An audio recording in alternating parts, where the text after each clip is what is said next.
አምራች ኢንዱስትሪ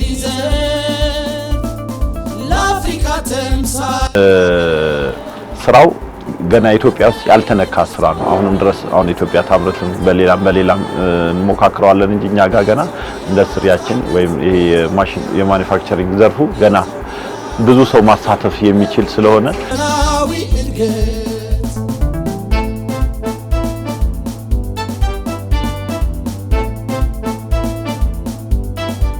በ15 ሚሊዮን ነበር የጀመርነው። 3 ሆነን ነው የጀመርነው። እኔና 2 ወጣቶች አሉ። አሁን ግን ወደ 90 ሚሊዮን አካባቢ ተጠግተናል ማለት ነውና ከ80 ሚሊዮን ብር በላይ ካፒታል ላይ ደርሰናል። በማሽነሪም በሀብትም በንብረትም ማለት ነው። ወጥነት ባለው አሰራር በዓለም አቀፍ ስታንዳርዶች እንቀናጅና ከውጪ እኛ ሀገር ውስጥ እናመርታለን ከምንለው ይልቅ ከውጪ የሚገባው ይበልጣል። እኛ እያመረትን ነው አለ ምንለው ግን አልተመጣጠን የሚመጣጠን አይደለም። ከዚህ በላይ መስራት መቻል አለብን።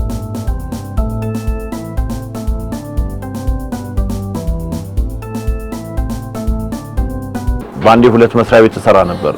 ከባድ ነው 2 መስሪያ ቤት መስራት ስላችሁ ቀን ሌላ መስሪያ ቤት ማታ ሌላ መስሪያ ቤት ከዛ ከ8 ሰዓት በኋላ ነው ወደ ቤት ምን ሄደ የነበረውና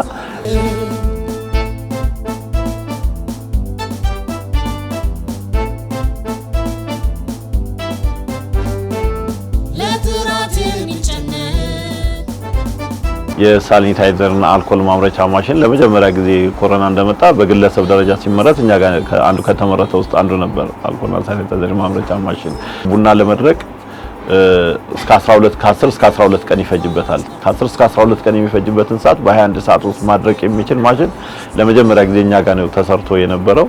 ከዛም ደግሞ ፍሪ ኢነርጂ የሚለውን አሁን ቅድም እያሳየዋችሁ ያሉትን ደግሞ እሱ ትንሽ ነው የሚቀረን።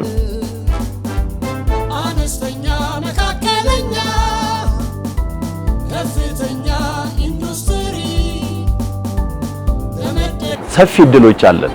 አንድ ሰው ዕውቀት ካለው ስራ ማምጣት ከቻለ ገንዘብ ከየት አመጣለሁ የሚለውን ጭንቀቱን ምን ማድረግ ይችላል?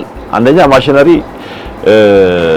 ልማት ባንክ አለ፣ አዲስ ካፒታል አለ፣ ኦሮሚያ ላይ ኦሮሚያ ካፒታል አለ፣ በየሀገሩ ላይ ዋሊያ ካፒታል፣ አማራ ክልል አለ፣ ደቡብ ካፒታል አለና ዙሪያውን ከነዚህ ከካፒታሎች ጋር ዕውቀቱን መንዝሮ ከካፒታሎች ጋር መስራት ማሽኖችን ማግኘት ይችላል።